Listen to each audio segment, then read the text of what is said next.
नमस्कार दोस्तों, think ice में आपका बहुत बहुत स्वागत। आज हम घटनाचक्र करंट अफेयर्स 2023 पर चर्चा कर रहे हैं। चलिए चर्चा की शुरुआत करते हैं। इंडियन ऑयल एनटीसीए समझौता 2 अगस्त 2022 को इंडियन ऑयल ने राष्ट्रीय बाघ संरक्षण प्राधिकरण NTCA national tiger conservation authority के साथ एक एमओयू पर साइन किया। इस एमओयू का उद्देश्य चीते को अफ्रीका महाद्वीप से भारत में लाकर ट्रांस कॉन्टिनेंटल रिलोकेशन करके उसके ऐतिहासिक निवास स्थल में पुनर्वासित करना है। इंडियन ऑयल प्रोजेक्ट चीता के विभिन्न घटकों के लिए अगले 4 सालों के दौरान 50.22 करोड़ रुपए का योगदान देगी।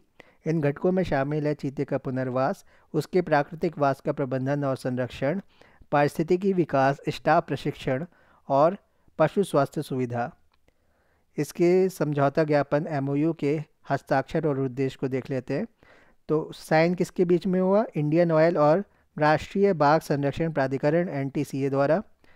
उद्देश्य है चीते को अफ्रीका महाद्वीप से भारत में लाकर उसके ऐतिहासिक निवास स्थल में पुनर्वासित करना।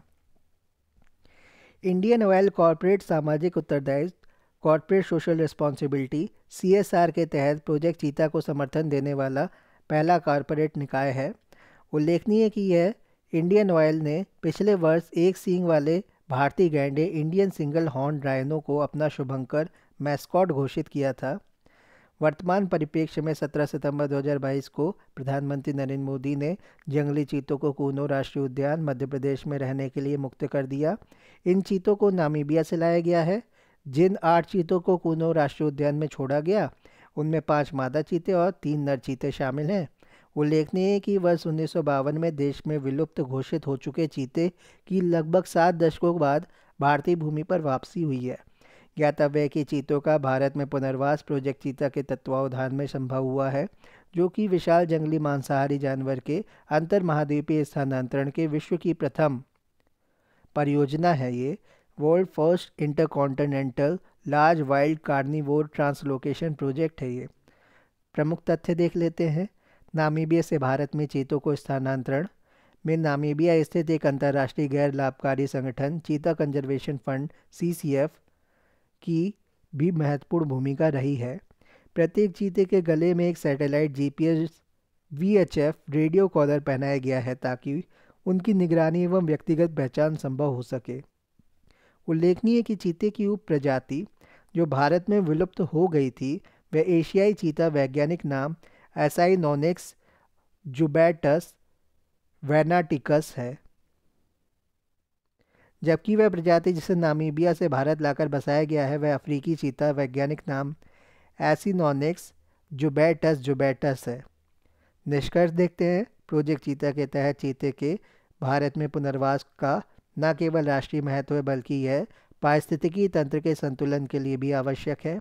यह परियोजना भारत में चीते की सामूहिक संख्या मेटा पॉपुलेशन सामूहिक संख्या को कायम रखने में सहायक होगी ही, साथ ही सर्वोच्च शिकारी जंतु टॉप प्रीडेटर के रूप में चीतों को अपनी कार्यात्मक भूमिका के निर्वहन में भी मदद करेगी। चीतों को पुनर्वास से भारत में खुले वन, ओपन फॉरेस्ट और चारागाह पारिस्थितिकी तंत्र ग्रास लैंड इकोसिस्टम को बहाल करने में भी मदद मिलेगी। अब इसमें भारत में चीते का पुनर्वास इस चित्र को देख लेते हैं। तो 2 वर्ष की समयावधि होगी चीता टास्क फोर्स की। गठन किया गया चीता टास्क फोर्स का केंद्रीय पर्यावरण वन एवं जलवायु परिवर्तन मंत्रालय द्वारा 7 अक्टूबर 2022 को जारी विज्ञप्ति के अनुसार किया गया है। 2 साल की इसकी गठन की समयावधि होगी। राष्ट्रीय बाघ संरक्षण प्राधिकरण चीता टास्क फोर्स के कामकाज को सुगम बनाएगा। इसका उद्देश्य क्या है? कूनो राष्ट्रीय उद्यान मध्य प्रदेश एवं अन्य उपयुक्त निर्दिष्ट क्षेत्रों में चीता पुनर्वास की निगरानी करना और चीते के अनुकूल एवं स्वास्थ्य की स्थिति की भी निगरानी करना। चीता टास्क फोर्स 7 अक्टूबर 2022 को जारी विज्ञप्ति के अनुसार केंद्रीय पर्यावरण एवं वन और जलवायु परिवर्तन मंत्रालय द्वारा चीता टास्क फोर्स का गठन किया गया। इसका उद्देश्य कूनो राष्ट्रीय उद्यान मध्य प्रदेश एवं अन्य उपयुक्त निर्दिष्ट क्षेत्रों में चीता पुनर्वास की निगरानी करना है। राष्ट्रीय बाघ संरक्षण प्राधिकरण चीता टास्क फोर्स के कामकाज को सुगम बनाएगा। इस टास्क फोर्स का गठन 2 वर्ष की अवधि के लिए किया गया है। यह टास्क फोर्स चीतों के अनुकूलन एवं उनके स्वास्थ्य की भी निगरानी रखेगी। यह टास्क फोर्स पारिस्थितिकी पर्यटन के लिए चीता संरक्षित वन क्षेत्र चीता हैबिटेट को खोदने और इस संबंध में नियम सुझाने का भी कार्य करेगी। धन्यवाद।